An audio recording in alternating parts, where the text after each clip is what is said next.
For thousands of years, sailors told stories of the Siren, a creature of the deep, half human, half fish, a being that sang a song so hypnotic it lured ships into the rocks and dragged men to a watery grave. We think of them today as beautiful mermaids or terrifying monsters. But what if I told you the Siren was real? We actually found them, we documented them, and in 1741, a stranded crew of explorers didn't just see one, they walked right up to it. It wasn't a magical woman with a fishtail. It was a behemoth, a creature so massive, so strange, and so tragically human in its behavior that it sparked the legends we fear today. And the scariest part? It didn't want to kill us, but we certainly wanted to kill it. Welcome to Primeval Life. Today, we are diving into the freezing waters of the North Pacific to find the body of the real Siren. The year is 1741. The famous explorer Vitus Bering and his naturalist Georg Steller are shipwrecked. They are stranded on a frozen, desolate island between Russia and Alaska. They are starving. They are dying of scurvy. They need food. One morning, Steller looks out into the freezing kelp forests near the shore. He sees a shadow. It is huge, far bigger than a walrus, bigger than a shark. It looks like an overturned boat floating in the water. Steller wades out to investigate, and what he sees defies logic. It is a massive animal, reaching up to 30 feet long. That's longer than a killer whale, and weighing over 10 tons. It has rough, black skin like the bark of an ancient oak tree.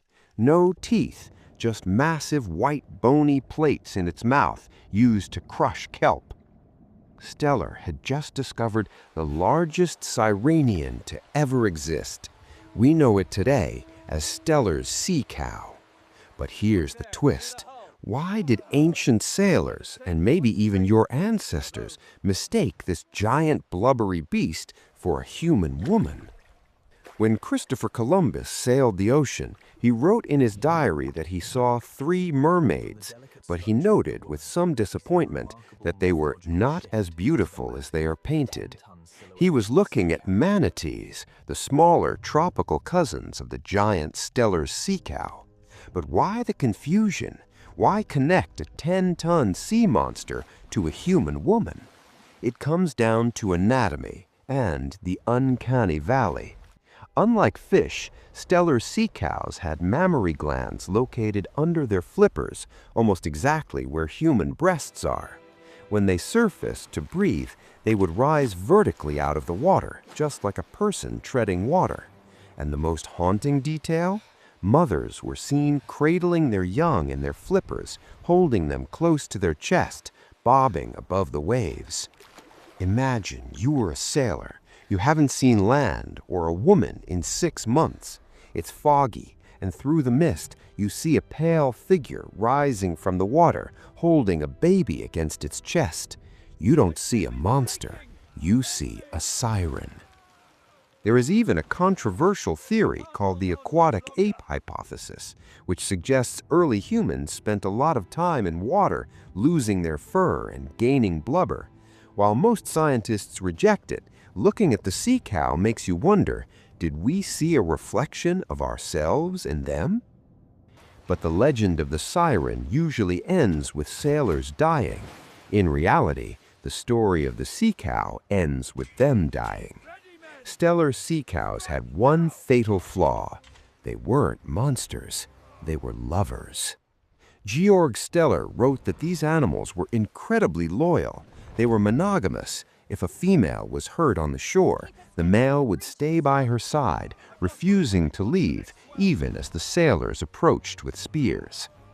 When the shipwrecked crew harpooned one of these giants, the other sea cows didn't swim away.